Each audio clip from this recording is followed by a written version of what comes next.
This describes structural fat grafting of the face. 0.5% lidocaine with 1 in 200,000 adrenaline is infiltrated into the incision sites,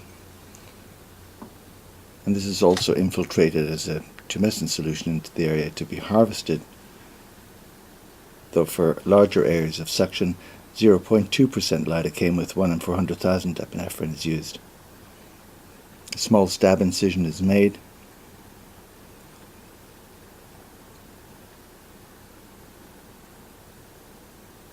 and the local anesthetic solution is infiltrated into the area to be grafted.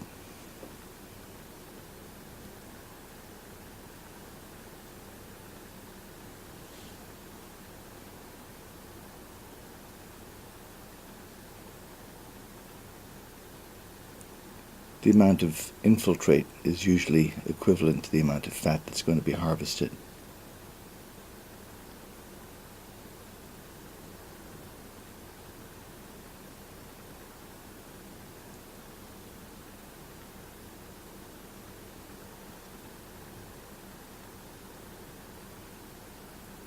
This particular system allows the syringe to be filled and constantly repeated and repleted while the local anesthetic is infiltrated.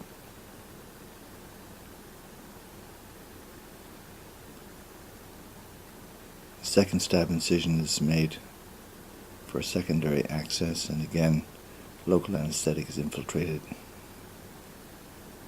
through this stab incision also.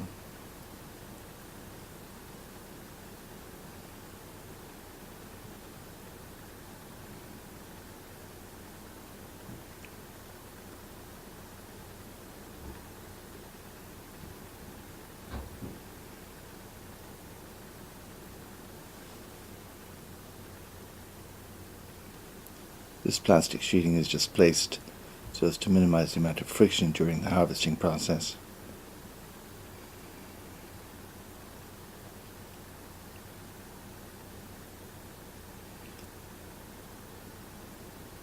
This is a cannula that was used to infiltrate the local anesthetic with multiple small side ports. And this is the harvesting cannula, which is a 2-hole Coleman cannula attached to a 10 cc syringe. And this allows for small amounts of fat to be aspirated. The plunger of the syringe is just pulled back a little ways so as to minimize the amount of suction, the amount of trauma to the fat. And the fat is then harvested. The first couple of syringes tend to have more tumescent solution, while the later syringes tend to have more blood. As the fat is harvested and the syringes are filled, a lure lock plug is placed on the end and the plunger is removed, and the syringe is placed in a centrifuge.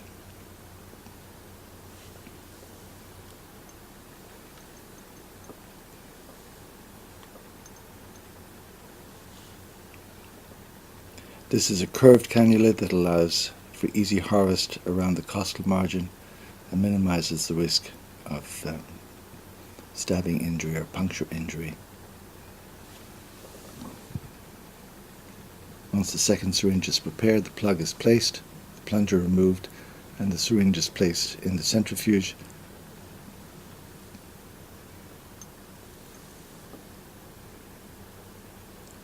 And centrifugation is at 1286 G for 2 minutes, and this concentrates the fat so that the aqueous components, i.e. the local anesthetic and the blood, can be removed very easily, as will be seen in a minute. And while this is being prepared, further suction is being carried out to harvest more fat. This is a very time-efficient way of harvesting and preparing the fat. Meanwhile, on the back table, everything is prepared. Then by removing the lure lock plunge, the lure lock plug, the aqueous part of the solution will just drain out, and then a Telfa sponge placed into the syringe will remove any of the oily deposit from broken down fat cells. In this way, the fat for injection is as pure as it can possibly be. Planning is important, and you can see that the estimated amounts of fat that are going to be injected in the various parts of the face have been mapped out on the whiteboard. The empty syringes are kept on the table so that a count can be made of the amount of fat that's already been injected. And the fat is transferred to 1 cc syringes for injection in the face, and 3 cc syringes for injection in other parts, such as the breast. Here the lower lip is being augmented through a stab incision at the oral commissure on each side. The inset shows where the fat deposits are going to be placed, one centrally and two laterally, one on each side.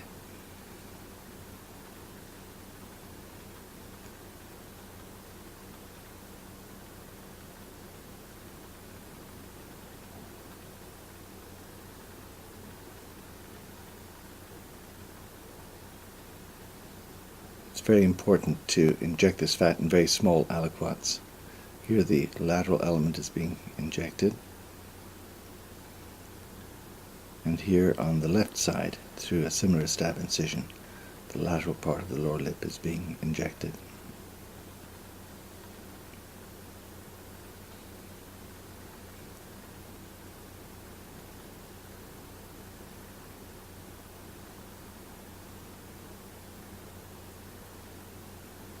It's important to measure exactly how much fat has been injected so that symmetry can be achieved. And here are the amounts of fat being injected into this lower lip, in this case in 4 separate aliquots.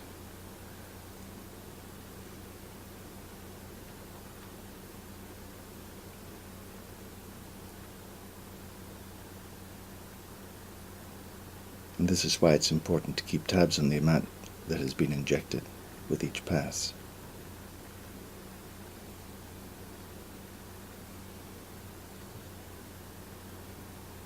Now the upper lip is going to be augmented, and the initial pass will place a line of fat on the upper part, just around the white lip roll, just inside the vermilion, in order to accentuate the white lip roll.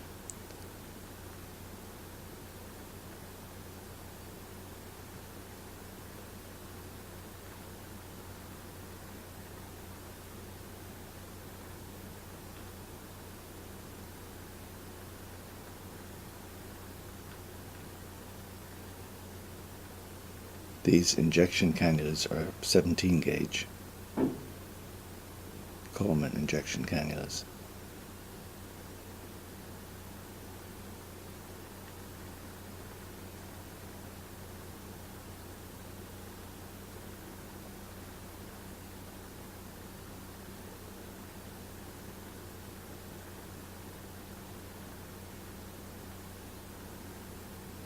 So a line has been placed all across the upper lip, as shown, to accentuate the white lip roll. Again, taking care to ascertain the amount of fat that has been injected each time.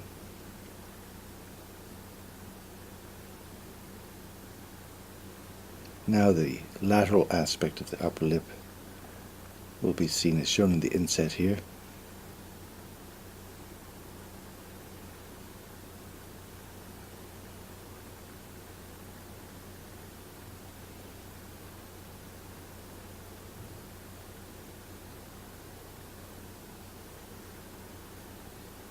Once again, the amount of fat that's going to be injected is predetermined and measured and marked on the patient preoperatively, as can be seen here.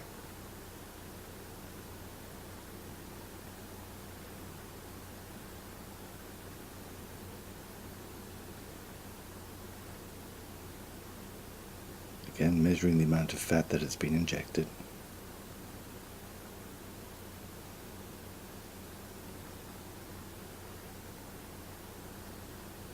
Injecting the central portion,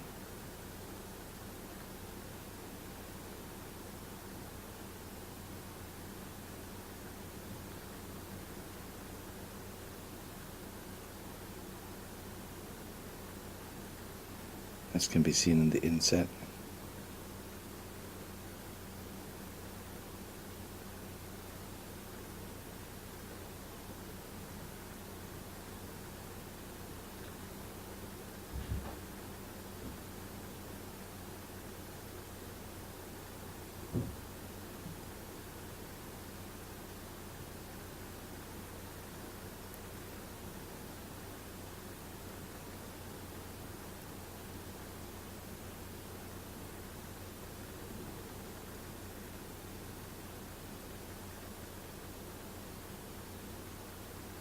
And now the lateral element of the left upper lip is being injected.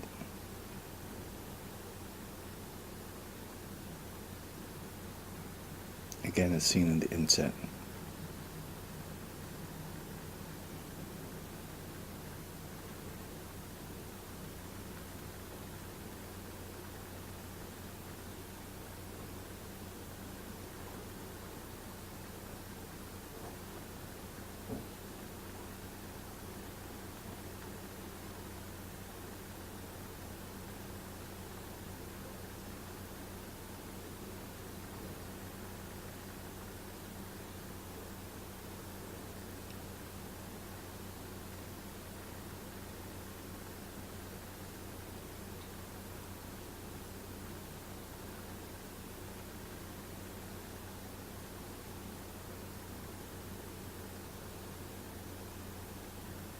And that completes the injection of the lips.